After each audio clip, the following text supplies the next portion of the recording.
Bom dia. É, Nós daremos início à palestra da DICS, no qual iremos abordar um pouquinho sobre o tema de contratações e aquisições no âmbito da Unifespa.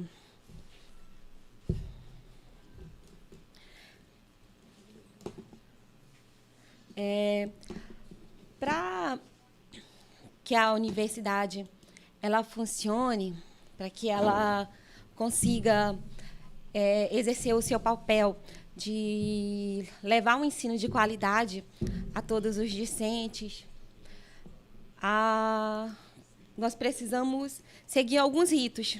E esses ritos, todos eles passam por um processo de compras, né?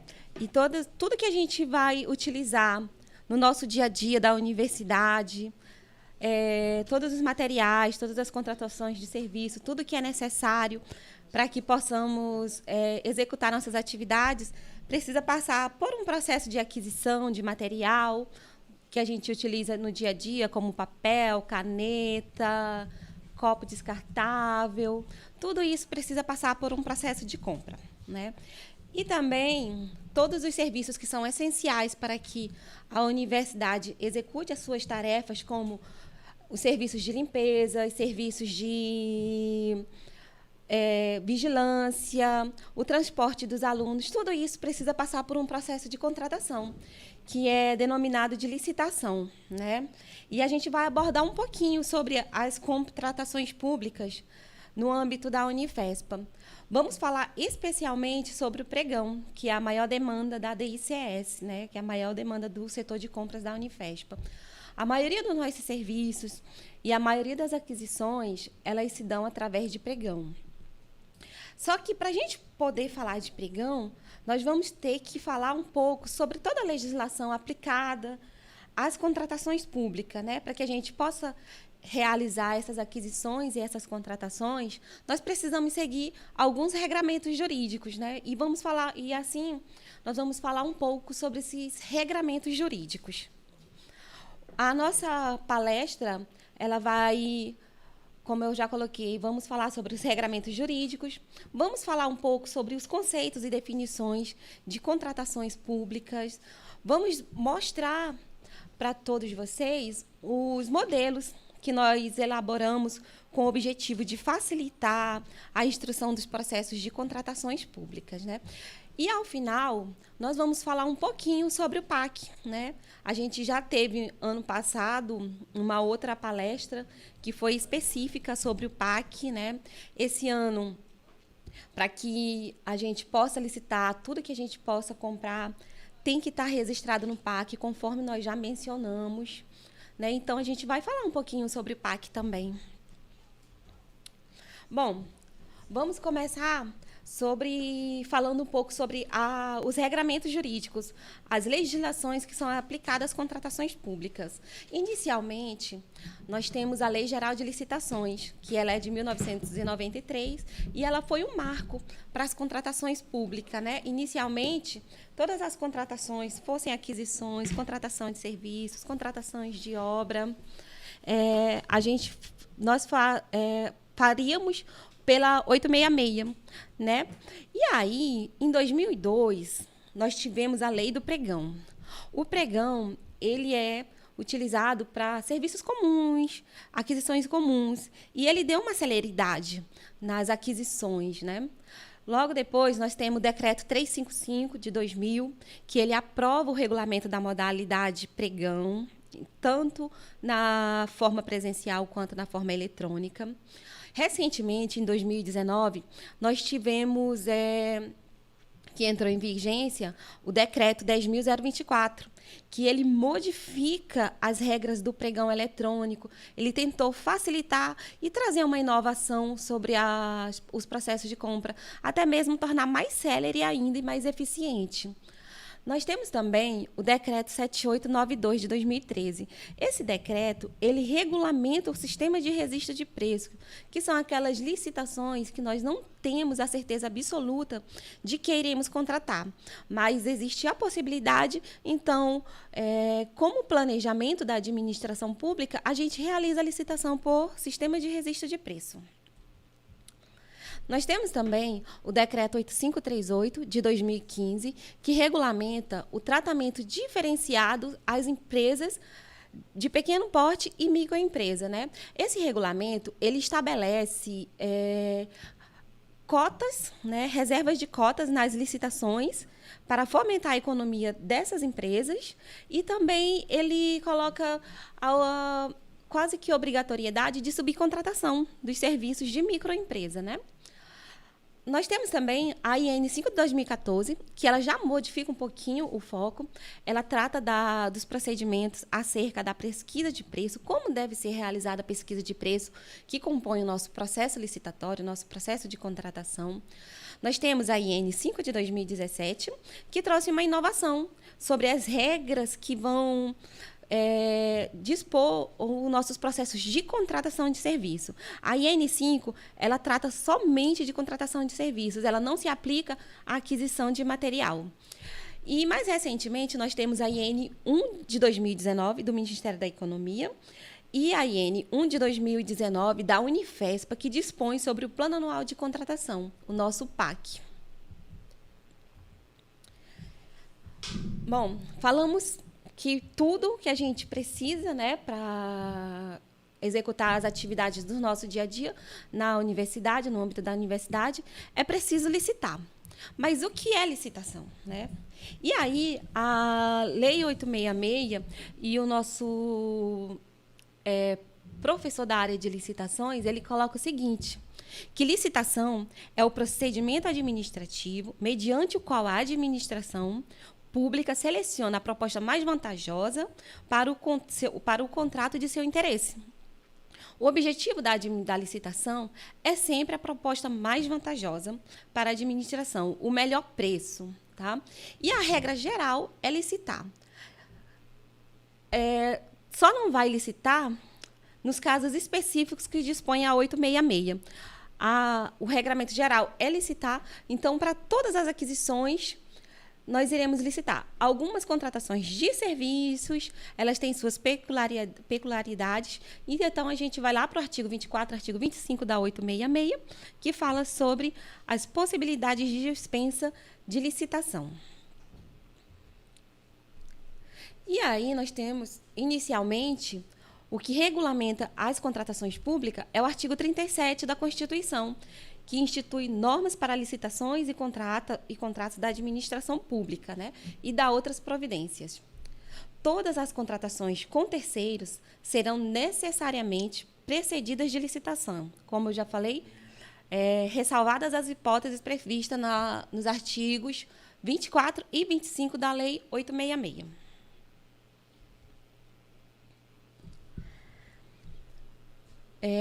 Ainda na Lei 866, o artigo 2º dela fala o seguinte: as obras, serviços, inclusive de publicidade, compras, alienações, concessões, permissões e locações da administração pública, quando contratadas com terceiro, serão necessariamente precedidas de licitações, ressalvadas as hipóteses previstas na Lei 866. Parágrafo único. Para fins desta lei, considera-se contrato todo e qualquer ajuste entre órgãos ou entidades da administração pública e particulares, e que haja um acordo de vontades para a formação de vínculo e a estipulação de obrigações recíprocas, seja qual for a denominação utilizada. Na Lei 866, nós temos um artigo muito importante, que ele rege todas as contratações e ele dispõe sobre os princípios, né, o que a administração pública deve observar na condução dos procedimentos licitatórios. E aí o artigo 3º da 866, ele estabelece o seguinte: a licitação, ela destina-se a garantir a observância do princípio constitucional da isonomia, da seleção da proposta mais vantajosa para a administração e a promoção do desenvolvimento nacional sustentável, e será processada e julgada em estrita conformidade com os princípios básicos da legalidade, da impessoalidade, da moralidade, da igualdade, da publicidade, da probidade administrativa, da vinculação ao instrumento convocatório, do julgamento objetivo e outros que são correlatados. Como eu coloquei, a maioria das contratações no âmbito da Unifesp, elas são de serviços comuns ou de aquisição de material. E para essas contratações, nós utilizaremos o pregão, que é instituído pela Lei 10.520. E o pregão, ele é uma modalidade de licitação por meio da qual a administração pública seleciona aqueles participantes que serão seus contratados. A lei, o pregão, a modalidade do pregão, ela foi instituída, como eu já coloquei, pela Lei 10.520 de 2002, destina-se exclusivamente à aquisição de bens e serviços comuns e é conduzida por servidor público, especialmente designado para o exercício desta função, denominada pregoeiro. E esse pregoeiro, na condução dos processos licitatórios atuados na modalidade pregão, ele será auxiliado por uma equipe de apoio no que for necessário. Recentemente, nós tivemos uma alteração na legislação do pregão, né? Nós tivemos a publicação do decreto 10.024 de 2019, que entrou em vigor em outubro do ano passado, e ele coloca o seguinte, que toda vez que utilizarmos a modalidade pregão, ela deve ser preferencialmente e pouquíssimas exceções deve ser eletrônico. São poucas as opções que utilizaremos o pregão presencial. E, assim, o pregão presencial ele só pode ser utilizado como uma exceção e uma exceção justificada. Fora as exceções, nós utilizaremos sempre o pregão eletrônico, a modalidade de pregão eletrônico.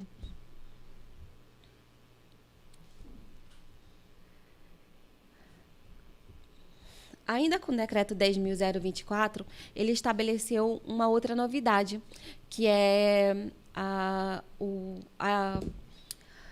elaboração do estudo técnico preliminar como uma das fases iniciais da licitação. O estudo técnico preliminar ele vem anterior à elaboração do termo de referência e vai subsidiar o termo de referência. E ainda ele vai demonstrar se aquela contratação pretendida ela é viável ou não. Passando um pouquinho da legislação que foi abordada, nós entraremos agora no objetivo principal dessa palestra, né? Que é a instrução dos processos de aquisição de bens e serviços no âmbito da Unifesp. E aí vamos iniciar pela instrução de processos de aquisição de bens, de material, né? E nós temos colocamos um passo a passo dos documentos que devem compor o processo de aquisição de bens, né? Que é, inicialmente, o documento de formalização da demanda, onde, nesse documento, eu vou constar a necessidade do setor requisitante, né? Vou demonstrar para vocês mais à frente como é esse documento. Nós vamos utilizar o estudo técnico preliminar quando necessário. Nem todas as vezes o estudo técnico preliminar ele é necessário. E quando ele não for necessário, nós iremos justificar a não necessidade da elaboração do estudo técnico preliminar. Temos que realizar a pesquisa de preços.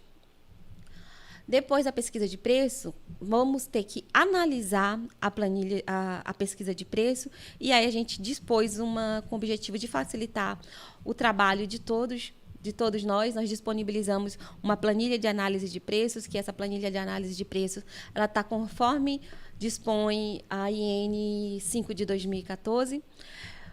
Elaborados esses documentos, feita a pesquisa de preço e realizado o estudo técnico preliminar, nós iremos passar à elaboração do termo de referência, que é o documento que vai substanciar toda a contratação. O termo de referência se não bem elaborado, ele pode frustrar a licitação e pode fazer com que a mesma seja declarada fracassada. É importante ressaltar que tanto o termo de referência quanto o estudo preliminar, eles devem ser aprovados motivadamente pelo gestor máximo da unidade requisitante. Todos os atos da administração, eles devem ser motivados. Finalizou todas essas etapas, a gente elaborou uma lista de verificação, que essa lista de verificação ela tem como objetivo de que a unidade requisitante ela não esqueça de nenhum desses tópicos que são obrigatórios na instrução dos processos de compra. Bom, aqui nós vamos demonstrar um fluxo de como é o andamento do processo de compras, né? Como é a instrução desse processo de compras, o que ele deve seguir. E aí nós temos inicialmente o setor requisitante. O setor requisitante, ele vai elaborar o documento de formalização da demanda. Quando elaborado esse documento, que ele vai colocar toda a sua necessidade, vai justificar a necessidade da contratação, ele vai cientificar o gestor da unidade, né, do qual ele esteja vinculado. E após a ciência do gestor da unidade, o mesmo ele vai aprovar o documento de formalização da demanda. Aprovado esse documento de formalização da demanda, o processo volta ao setor requisitante para que o mesmo possa elaborar, quando necessário, o estudo técnico preliminar,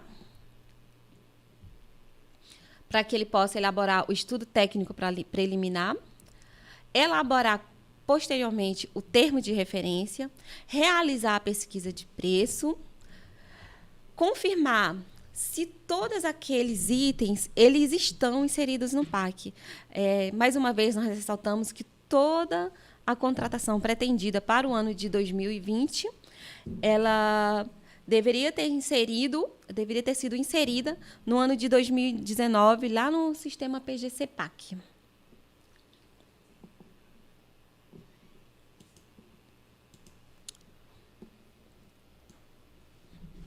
Bom, após elaborado todos esses documentos, o termo de referência, o estudo técnico preliminar, realizada a pesquisa de preço e confirmada a inserção da demanda no PAC, o processo será enviado, né, para o gestor da unidade, no qual o mesmo vai realizar a aprovação motivada do estudo técnico preliminar e do termo de referência. Após essa aprovação do estudo técnico preliminar e do termo de referência, o processo novamente volta ao setor requisitante, ao servidor responsável pela instrução do processo, para que o mesmo possa incluir no processo a lista de verificação. E essa lista de verificação, como eu já mencionei, ela tem o objetivo de que nenhum documento obrigatório na composição do processo esteja faltando. E que quando chegue na DICS, a gente possa dar uma maior celeridade nesse processo de contratação. Após inserido a lista de verificação, o setor requisitante ele encaminhará o processo à PROAD, né, para que a PROAD ela tenha ciência da pretensão de contratação ou de aquisição e ela vai encaminhar o processo à DICS para que possamos fazer a análise da conformidade processual, para que possamos realizar e concretizar o processo de contratação.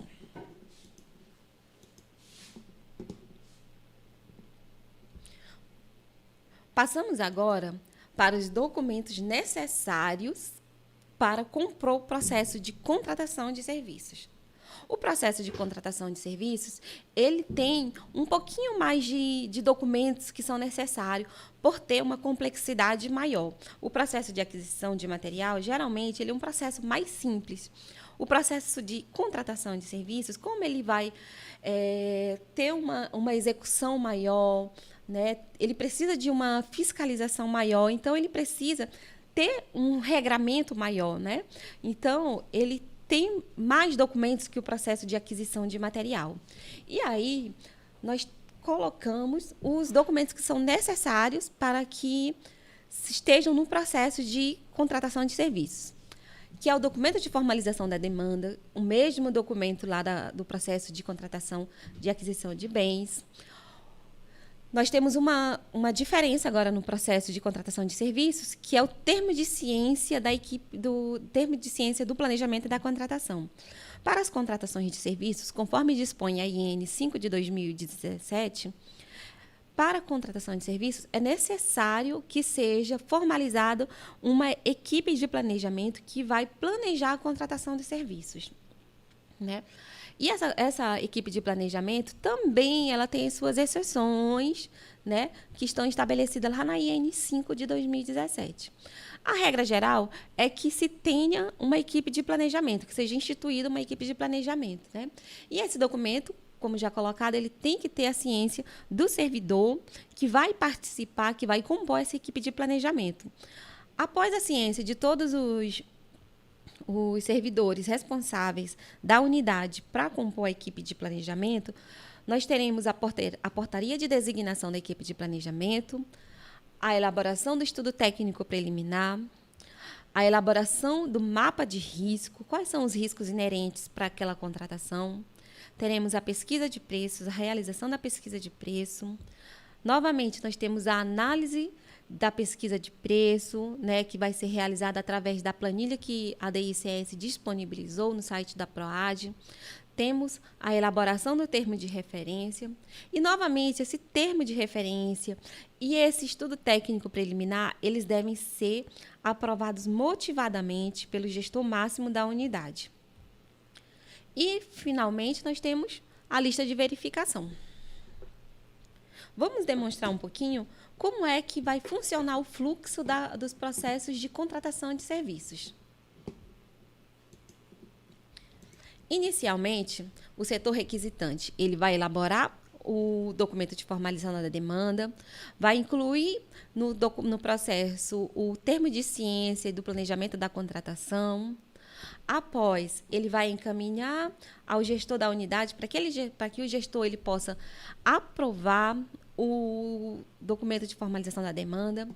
Esse processo, após a aprovação do gestor da unidade, ele será encaminhado à DCO, para que a DCO possa informar os integrantes do setor de licitação que irão compor a equipe de planejamento. A IN estabelece que a equipe de planejamento ela seja multissetorial, né? Que servidores do setor requisitante e servidores do setor de licitações e do setor de contratos possam participar, possam compor essa equipe de planejamento para tentar mitigar o máximo possível os riscos da contratação. Após a indicação dos membros, dos servidores do setor da DCO para participar da equipe de planejamento, a DCO encaminhará o processo à vice-reitoria para que a vice-reitoria possa aprovar a emissão de portaria de planejamento. Após a aprovação da emissão de portaria de planejamento, o processo seguirá para a PROGEP, que irá emitir uma portaria de planejamento. Após a emissão de portaria de planejamento, o processo ele retornará ao setor requisitante para que o setor requisitante possa planejar a contratação. E esse planejamento da contratação, ele inclui a realização de reunião com os servidores do setor de licitações e do setor de contratos para elaborar o estudo técnico preliminar e o mapa de risco. E ele também vai verificar se essa demanda ela está inserida no PAC. Como eu já coloquei, todas as demandas que são necessárias, que estão previstas para que sejam contratadas no ano de 2020, elas precisam estar constante do PAC. Após a realização desses procedimentos, o setor requisitante encaminhará ao chefe da unidade, o dirigente da unidade, para que o dirigente da unidade possa aprovar motivadamente o termo de referência e o estudo técnico preliminar. Após essa aprovação, o processo volta ao setor requisitante para que o setor requisitante possa incluir no processo a lista de verificação, a fim de que não falte nenhuma documentação obrigatória na instrução do processo.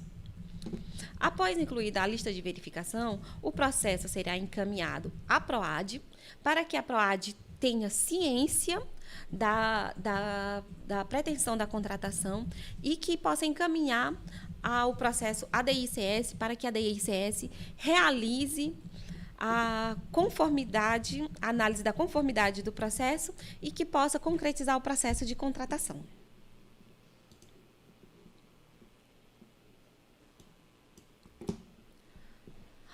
A DICS disponibilizou no site da PROAD alguns modelos para facilitar o trabalho, né? A instrução do processo licitatório. Vamos demonstrar esses documentos para vocês.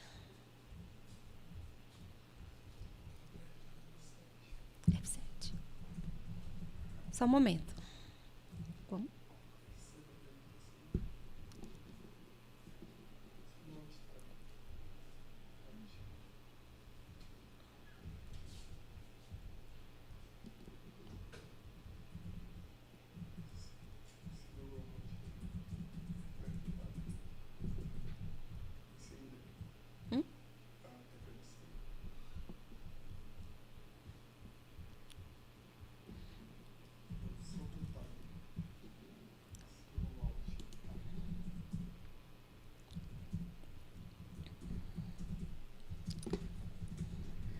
Não é essa tela.